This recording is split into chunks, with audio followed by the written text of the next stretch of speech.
తెలంగాణ ప్రభుత్వం గ్రూప్ 1 పరీక్షల్లో అనేక అవకతవకలు చేసి విద్యార్థుల్ని మోసం చేసిందని మాజీ మంత్రి శ్రీనివాస్ గౌడ్ ఆరోపించారు. గ్రూప్ 1 పై సిబిఐ విచారణ జరిపించాలని డిమాండ్ చేశారు. రేవంత్ ప్రభుత్వం ఇప్పటివరకు యువతకి ఉద్యోగాలే ఇవ్వలేదని మండిపడ్డారాయన. బీఆర్ఎస్ హయాంలో పరీక్షలు నిర్వహిస్తే ఇప్పుడు నియామక పత్రాలు ఇచ్చి గొప్పలు చెప్పుకుంటున్నారని మండిపడ్డారు.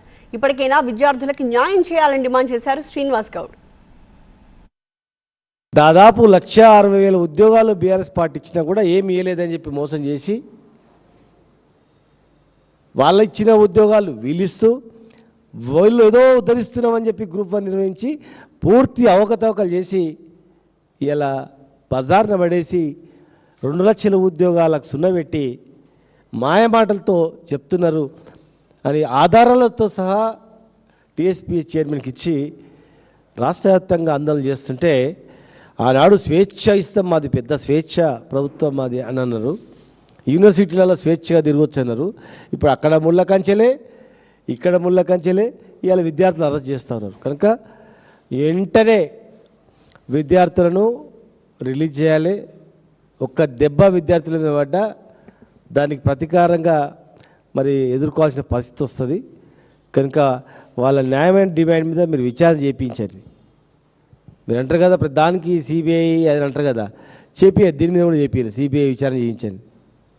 మీ సంస్థల మీద మీకు నమ్మకం లేదు కదా, వాళ్ళకి ఇచ్చేయండి, ఇచ్చి నిరూపించారు అసలు ఏం లేదు, జీరో, వీళ్ళు చెప్పింది మా వాస్తవం కాదని చెప్పి నిరూపించుకోండి.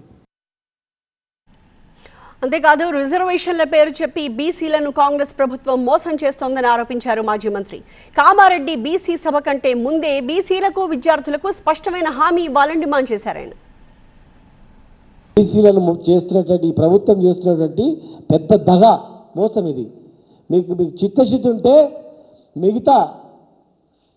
మిగతా అన్నీ కూడా బడ్జెట్తో పాటు మీరు మిగతా ఇచ్చినటువంటివి మీ చేతిలో ఉన్నటువంటివి, మీ పరిధిలో ఉన్నటువంటివి, అసెంబ్లీలో పరిధిలోనే ఉన్నటువంటివి మీరు ఒక జీవోతోనే తయారయ్యేటువంటివి ఆ జీవోలు ఇష్యూ చేసి మీరు కామారెడ్డి సభ పెట్టి ఆ సభలో విద్యా ఉద్యోగాలపై కూడా మీరు చర్చించండి.